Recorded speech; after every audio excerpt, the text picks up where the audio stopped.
Good morning, or should I say good afternoon actually. This is 4046. Welcome to my channel. Please like and subscribe. I do appreciate you having looked at my videos, but if you like my content, please subscribe.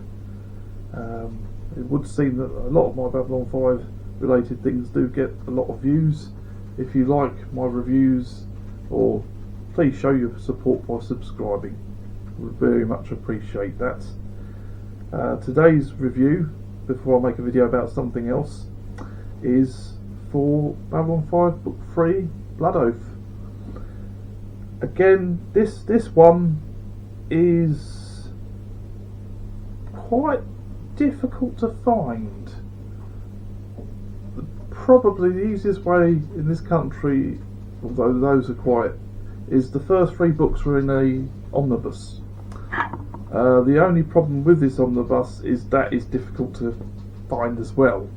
But yeah, this one I strange enough found on Etsy. But that's not to say it's not elsewhere. I couldn't find this on Amazon. So this was slightly tricky, but it wasn't megabucks to track down. This one is before the Coming of Shadows, in the series 1, where you see Mr. Morden and the Narn start to get desolated by Londo Mollari's efforts with his alliance with the Shadows. In this one, this concentrates on something that happened in the first series, where the Fentimore, which is a Narn hired killers, are sent out to assassinate G'Kar. That particular operative is thwarted. Covered in this book is a second assassination attempt, and then the main focus on this book is the Shon Kar, which is a blood oath. Now, if you've watched series 1, Na'Toth has a Shon Kar against Deathwalker, but she had to drop it because the importance of the discovery she had. However, the Vorlons, being the Vorlons, killed Deathwalker in a ship and said, "Immortality is not for you just yet." Moving aside, though, this one concentrates on the same family that Council de Rogue. What's left of his family, in particular his daughter, has sworn a Shon Kar against G'Kar. They sent a video to him on a data crystal, and then proceeds to, which, to be honest, it's a bit out of character for G'Kar. To be fair, this is G'Kar very out of character, because G'Kar isn't afraid of anything and talks usually about how he's survived situations and things like this, and this is bizarre, very out of character for the character. I'm not going to say how, but he fakes his own death to make people believe that obviously he's dead, and then, if through a disguise, goes to Narn homeworld with Ivanova and Garibaldi and Na'Toth. En route to Narn, they find out that G'Kar is still alive, because before they get on the cruiser to Narn, there's a civil service and everything, a memorial to him, and then they get this side character which you'll never seen in the flesh, but a merchant or businessman. They go to the Narn homeworld, and as I said before, you never see the Narn homeworld series. You actually see more of the Drazi homeworld, and more Centauri Prime than you do of the Narn homeworld. The Narn homeworld, most of the time on screen, was represented by a dusty wasteland with a castle type structure on a hill. or on a plateau, and that didn't really give you a good idea.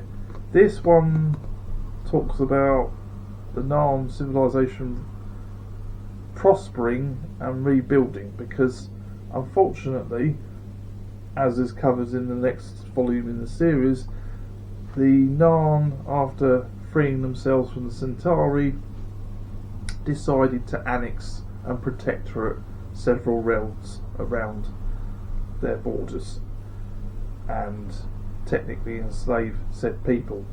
So just as bad as the Centauri, really. This one goes on about the layout of a particular city on Narn, and this city, I suppose the best way of putting it is, if you went to Mars, it's probably the most clearest analogue I can sort of come up with from what is said here, where you have all these walkways crisscrossing like massive canyons, and the further, because Narn has natural springs and things like that, the further down you go, the hotter it gets. The big problem with Narn is that it has temperature variances of really damaged ecosystem. During the day it starts off okay, but as you get further, because this world goes around the red star, it gets very hot, really, really hot. So for human beings, it's not good. It's too warm almost. So a cool cave or something is a respite. However, at night, when the star is facing the other side of Narn, the temperature drops immensely. Even wearing a fur coat is not going to help you a great deal if you're a human being, as this is seen in this particular novel, described in this particular novel. If you're a completist like myself, I would definitely recommend reading it. It's not a bad read. It's quite a simple read, really. There is a slight twist at the end, which is a little bit lazy, but it's convenient, but you didn't see it coming. I like twists that you don't see coming, because that means all along you've been thrown off the scent and the writer's done the job of what they were supposed to do. I will hide what happens at the end, just in case you do come to read it. I've given a little bit of spoilers out, but character development wise it's not too bad. The thing with it gives Na'Toth a little bit more development. Unfortunately, Na'Toth was seen in the first season played by Caitlin Brown, but then changes to Mary Kay Adams, who portrays a softer Na'Toth, and that's a shame, because Na'Toth was quite a good character before they changed. I'm not saying that Mary Kay Adams can't play the role, but Caitlin Brown just did a better job. It just so much better, so much firmer. Seemed to be like an ex-warrior or something like that. Absolutely brilliant. But if you want to get this, it is gettable. It's not a rare artifact. It's not like some of the later books, which I've got 3 left to try and get, and they're starting to creep up in price, and they're getting silly. And what I mean by silly is like £20 to £30 sterling, which is a lot of money for a book that was originally £5. And some of them were made exclusively in the US, but I've got down to 3 that I have to get my hands on now. So those being the Centauri trilogy, the first book of the Centauri trilogy, and 2 books of the Technomage trilogy, which foolishly I did once have all of them, but when I was moving, I think I accidentally charity shopped them and I've regretted that ever since because of how expensive they are now. So my advice is don't do it. You can't get these via ebooks for some reason. They're not an Audible. I believe the Cycle trilogy might be, but these books would benefit from being audibled. I would potentially, if I had the means to do so, is potentially audiobook these.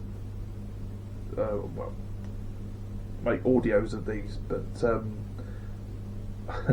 I don't want to do some of them because one way that one of them's done is the person imitates voices and things, and it's just not that good. This is in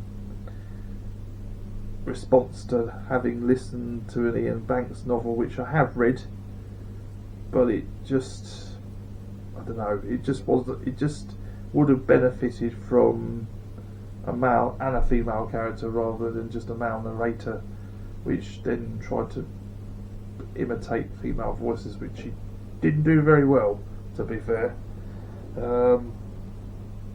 But that's a difficult job, I suspect. But yes, I'd like to do a project that, with the permission of the author and obviously whoever owns the rights to them, to actually get them audioed, because it would bring a larger audience to the Babylon 5 universe, and one that might not necessarily want so much the source material but the extended material, if you like. Please like and subscribe. I would definitely recommend Blood Oath, but it's not the best one. So if you're starting off, the first book is probably the best one to read if you're starting off. If you're completist like myself, then definitely go for it. But